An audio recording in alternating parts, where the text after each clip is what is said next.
En 1968, dans une tombe oubliée du sud de la Germanie, des archéologues mettent au jour une ceinture militaire romaine. Rien d'extraordinaire à première vue, jusqu'à ce qu'ils découvrent, gravé à l'intérieur de la boucle, un mot « excider », anéantir. Ce simple terme, invisible une fois porté, bouleversa tout ce que l'on croyait savoir sur la guerre silencieuse que Rome livrait non sur les champs de bataille, mais dans l'ombre. Cette ceinture, arme sans lame, portait le poids d'un plan obscur, un message secret destiné à un homme ou à tout un empire. Il marchait dans le brouillard épais des forêts germaniques, bottes enfoncées dans la terre lourde, côtes de mailles suintant d'humidité. Mais ce n'était pas l'ennemi qu'il craignait, c'était le silence. Sous Tibère, l'ennemi n'avait plus de visage. Il se dissimulait dans les arbres, dans les murmures, dans l'absence de combat. Les soldats n'affrontaient plus des tribus hurlantes, ils affrontaient le vide. Un vide plus dangereux encore. Dans ce calme apparent, Rome avait découvert une nouvelle forme de guerre, celle qui ne laisse pas de cadavres, mais qui imprime des ordres dans l'âme. Les légions postées au nord du Rhin étaient officiellement en veille, mais officieusement, elles s'y participaient à une des campagnes les plus sournoises de l'Empire, la standardisation psychologique de l'agression. Ce n'était plus l'épée qu'il fallait affûter, mais l'esprit du soldat.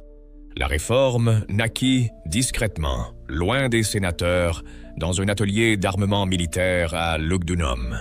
Un commandement venu d'en haut, peut-être de Sejanus lui-même, ordonna que chaque centurion supervise une opération discrète. La gravure de messages sur l'équipement individuel, à l'intérieur même des pièces de cuir ou de métal. Les ceintures furent les premières ciblées. Non parce qu'elles étaient invisibles, mais parce qu'elles étaient proches de la peau, collées à l'abdomen, là où l'instinct vit. Les mots choisis n'étaient pas innocents. Excider, perditio, caedis. Toujours des termes courts, brutaux, gravés à l'envers parfois, pour obliger le soldat à les sentir plus qu'à les lire. Un soldat du 3e régiment écrivit dans une tablette retrouvée en 2003. « Chaque matin, en sanglant ma ceinture, je sentais le mot contre moi. Il entrait en moi. Je n'étais plus moi-même. Le mot devenait chair. L'homme devenait idée. On aurait pu croire à un délire individuel, un cas isolé. Mais les archives fragmentaires des castrats de Germania inférieure révèlent que ce phénomène était répandu, ritualisé, accepté. Lorsqu'un jeune légionnaire recevait sa première ceinture, on lui disait parfois, en guise de cérémonie, « Tu ne portes pas, Rome, Rome te porte ». Derrière cette formule mystérieuse se cachait une stratégie élaborée, celle de transformer l'équipement en interface mentale.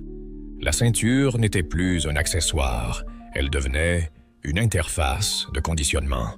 L'ordre impérial, au lieu d'être crié sur le champ de bataille, murmurait chaque matin dans le silence de l'armurerie. L'efficacité de cette méthode ne se mesurait pas en victoire militaire, mais en obéissance aveugle. Un soldat qui porte anéantir sur lui ne se pose pas la question de la négociation. Il ne réfléchit pas à la pitié. Il n'a pas besoin de discours. Son corps devient arme. Et plus encore, son imaginaire devient propriété de l'État. C'est là que réside le génie noir de cette stratégie. Rome n'ordonnait plus. Rome s'incarnait. Les tribus germaniques, qui guettaient parfois les camps romains sans jamais les attaquer, n'avaient aucune idée que l'armée qui les surveillait n'était plus vraiment une armée. C'était une meute conditionnée, une force maintenue dans une posture constante de domination mentale. L'absence de combat devenait le terrain idéal pour cultiver une terreur latente. Et le soldat, frustré d'inaction, nourri de maux et de mort contre sa peau, devenait une bombe contenue. Ce n'était plus l'ennemi qui haïssait, c'était la faiblesse, la mollesse, l'hésitation. tout ce que Rome méprisait et refusait de voir en elle. C'est dans cette tension permanente, dans ce théâtre figé, que naquit la ligne de front invisible. Elle ne séparait plus deux peuples, mais deux états de conscience. Les soldats romains, équipés de ceintures devenues mantras guerriers, n'étaient plus vraiment des hommes. Ils étaient les échos vivants d'une volonté impériale, programmée pour frapper quand l'ordre viendrait, sans état d'âme, sans question, sans retour possible. Ce que les historiens ont longtemps pris pour des ornementations décoratives n'était en réalité qu'une interface codée entre le pouvoir impérial et l'esprit du soldat. Dans les casernes reculées de Vindobona ou de Mogontiacum, loin des jeux du Colisée et des forums impériaux, les objets du quotidien devenaient des supports de communication mentale. Les ceintures, mais aussi les fibules, les plaques d'armure ou les poignées de glaive portaient des gravures dissimulées, parfois entre deux couches de métal, parfois sur des surfaces que seul le porteur pouvait sentir sous ses doigts ou sa peau. Ces inscriptions n'étaient pas faites pour être lues publiquement, ni même comprises rationnellement. Beaucoup mélissent latin vulgaire et sigles ésotériques. Une lettre retournée, une invocation voilée, une série de chiffres associés à des rituels militaires obscurs. Rome ne menait pas qu'une guerre de terrain. Elle menait une guerre cognitive. Il ne s'agissait plus seulement d'armer les soldats, mais de coloniser leur subconscient. Chaque objet devenait une cellule de cette idéologie militaro-impériale, une extension tangible de la voix de Rome. Certains équipements portaient des formules telles que « Vicem per ignem »,« Vengeance par le feu » ou, plus étrangement encore, « Noli ignocer », « Ne pardonne jamais », gravées sous les attaches, là où la peau frotte chaque jour. Ces formules étaient répétées sans bruit, comme des prières inversées. Un simple geste, attacher son fourreau, fixer sa ceinture, devenait une liturgie silencieuse. Rome avait compris avant l'heure ce que bien des régimes totalitaires modernes redécouvriront, que la propagande la plus efficace n'est pas criée sur les murs, mais infiltrée dans le banal, dans le rituel, dans l'objet. Le légionnaire, même au repos, même loin du combat, ne pouvait échapper à la logique de guerre. Tout son équipement lui murmurait chaque jour qu'il était l'instrument d'une domination mondiale. Même un simple bouton de tunique, poli de manière à refléter une forme d'œil stylisée, pouvait symboliser la surveillance permanente de l'État. Dans les termes, certains soldats prenaient soin de poser leur ceinture d'une manière précise, respectant des orientations liées aux points cardinaux, comme s'ils accomplissaient un rite. Le conditionnement allait si loin que certains archéologues ont retrouvé des pièces d'équipement soigneusement enterrées, isolées du reste des objets funéraires, parfois enveloppées dans des tissus marqués de symboles protecteurs. Pourquoi isoler une ceinture, si ce n'est parce qu'on croyait qu'elle contenait encore un pouvoir, une force ou une malédiction? Le soldat romain n'était pas seulement encadré, il était encodé. Et cet encodage ne passait pas que par les discours ou la formation militaire, mais par l'objet lui-même, détourné de sa fonction utilitaire pour devenir un médium idéologique. C'est là que réside la sophistication inquiétante de la machine romaine. Elle savait que la matière pouvait parler, que le métal pouvait enseigner, que le cuir pouvait punir. Et elle exploitait cette connaissance avec une froideur chirurgicale. Plus les batailles devenaient rares dans les provinces pacifiées, plus Rome redoublait d'inventivité pour garder ses soldats en tension. Il ne fallait pas qu'ils pensent à autre chose, qu'ils se ramollissent ou qu'ils questionnent la légitimité de l'Empire. Alors, on grava, on codifia, on sacralisa les objets pour que chaque respiration, chaque mouvement de la main sur la garde du glaive, chaque contact avec la ceinture devienne un rappel silencieux de la mission. imposer Rome ou mourir en la servant. Le soldat devenait le réceptacle d'un langage symbolique qu'il n'avait pas choisi, mais qu'il répétait mécaniquement à force de le porter. Il ne récitait pas un catéchisme, il en était la chair, le prolongement, le support mobile. Et même s'il ne comprenait pas tous les signes, même si le sens lui échappait, le corps, lui, retenait. Il répondait, obéissait, frappe, écrase, rase. Ce n'est pas une pensée, c'est un programme. Il faut parfois plonger sous la poussière des récits officiels pour entendre ce qui ne fut jamais dit, ce que l'histoire préfère ignorer, ce que Rome elle-même aurait voulu faire disparaître. Car au milieu des ordres gravés, des injonctions de sang et des appels au massacre, des voix divergentes se sont glissées, furtives, presque sacrées. À Castra Regina, dans les profondeurs d'un tumulus oublié, une ceinture a été exhumée, différente, unique. Pas de Victor, pas de Imperium, pas de Gladius. Non, gravé en lettres grecques, presque tendrement, se trouvait Eistophos, vers la lumière, que faisait une invocation aussi lumineuse, presque pacifiste, sur un objet censé incarner l'autorité brutale d'un empire. Qui était cet homme qui portait ce message contre son ventre, chaque jour, chaque nuit, sous le poids du glaive et des ordres? Était-il un traître silencieux, un mystique infiltré, ou simplement un soldat fatigué de tuer? Cette phrase, qui détonne dans le lexique martial romain, n'appartenait pas à la culture officielle. Elle renvoie à des cultes mystérieux, probablement venus d'Orient, d'Égypte ou de Syrie, où la lumière n'était pas une arme, mais un chemin.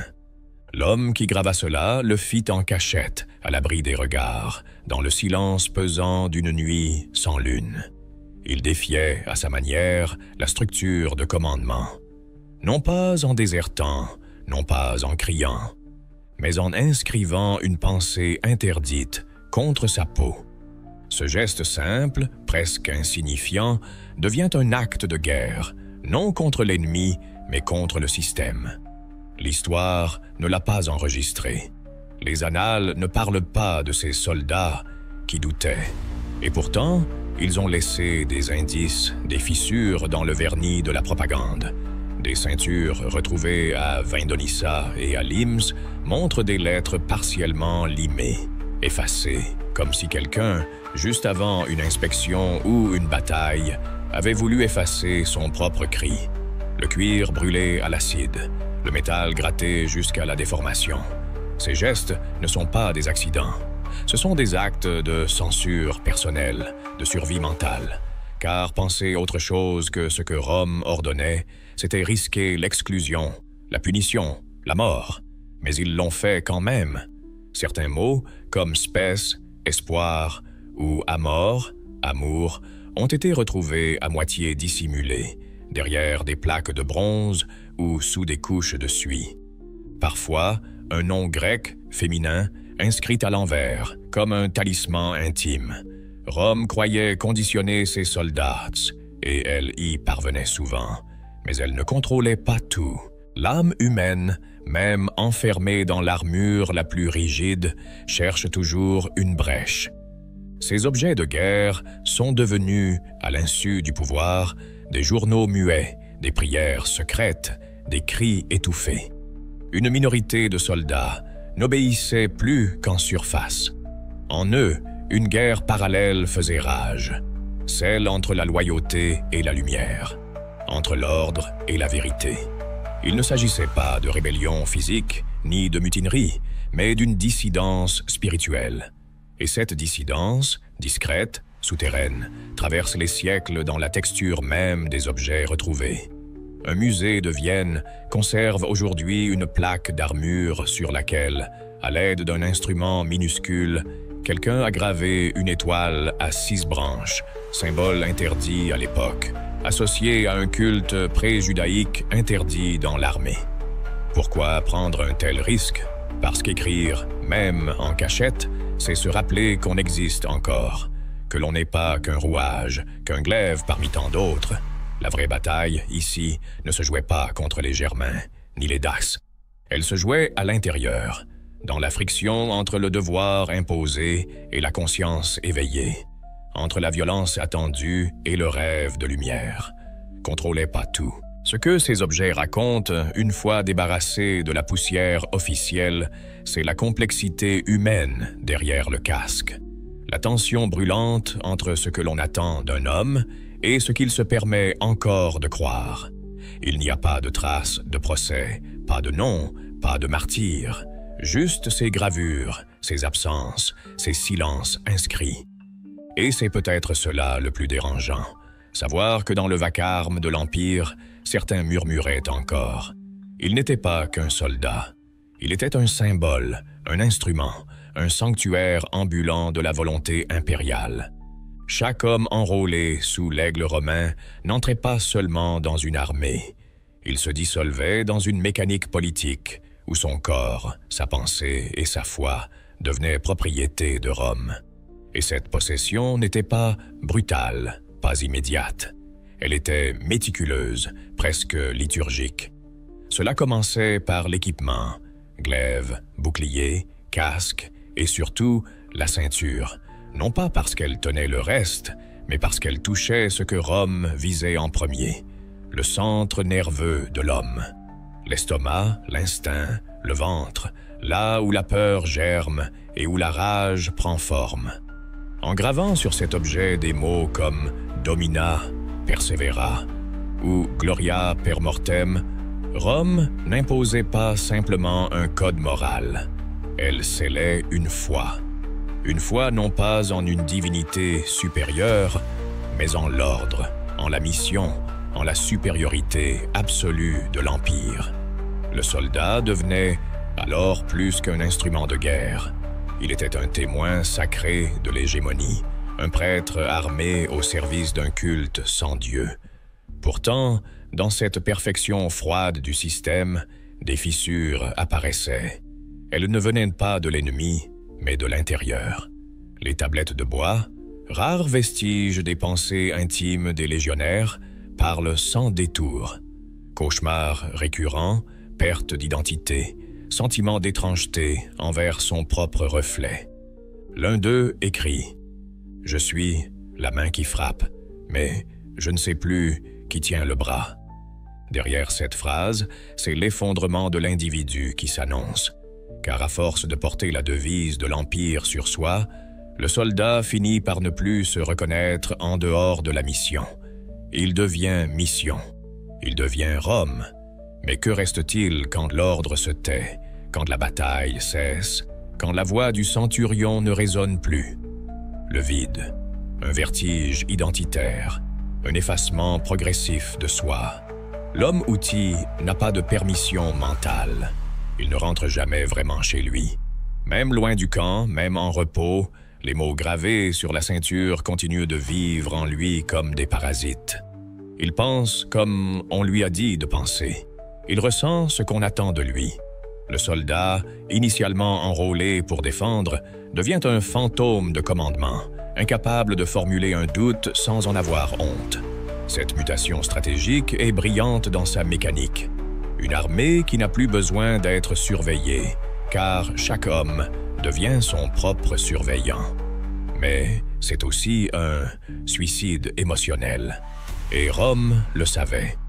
Des documents de commandement retrouvés à Ostie évoquent discrètement la lassitude morale, cette usure de l'intérieur qui, sans provoquer de révolte, détruit silencieusement des milliers d'hommes. Ce n'est pas l'ennemi qui tuait les légionnaires. C'était le poids de devenir ce qu'ils n'étaient pas. Le système romain, aussi efficace qu'il fût, n'avait pas prévu que l'âme humaine, même conditionnée, cherchait encore à respirer. Et ce souffle, minuscule, parfois presque imperceptible, résistait. Dans les regards perdus des statues de soldats, dans les graffitis discrets laissés dans les latrines, dans ces soupirs consignés à demi-mot sur des tablettes. On entend le murmure d'une humanité en tension. Être la pointe d'une lance idéologique, c'est aussi porter le sang qu'elle répand.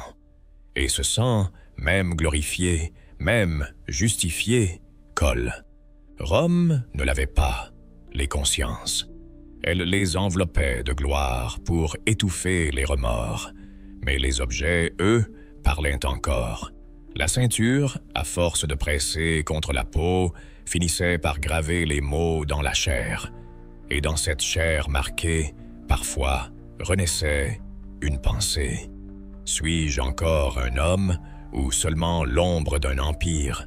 Elle repose sous une lumière froide, protégée par une vitre blindée et le silence de ceux qui savent trop bien ce qu'ils ne comprennent pas. La ceinture de Germanie, extraite en 1968 lors d'une fouille improvisée au bord du Danube, n'a jamais livré tous ses secrets. Elle ne brille pas, elle n'impressionne pas, mais elle dérange. Sa boucle, déformée à un angle qui ne correspond à aucun choc visible, est gravée d'un mot qui n'a jamais cessé d'interroger. Excidaire.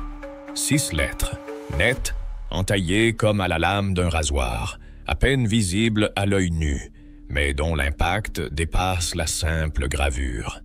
Est-ce une injonction? Un ordre? Un nom de code? Plusieurs linguistes s'y sont cassés les dents. Un groupe d'historiens du symbolisme romain croit y voir un acronyme secret, une construction codée utilisée par des cercles initiatiques au sein de l'armée, peut-être affiliée au culte mitraïque. Ces sociétés secrètes, dont les rites, réservés aux seuls hommes, promettaient la renaissance par l'épreuve et la lumière par le sang. Selon cette hypothèse, chaque lettre correspondrait à un niveau de passage, un serment, une mort symbolique. Mais d'autres y voient quelque chose de plus glaçant, de plus terre à terre. Un mot de terreur, pur et simple, destiné à rappeler à celui qui la portait qu'il devait anéantir sans réfléchir. Pourtant, c'est l'endroit où cette ceinture a été retrouvée qui interroge le plus.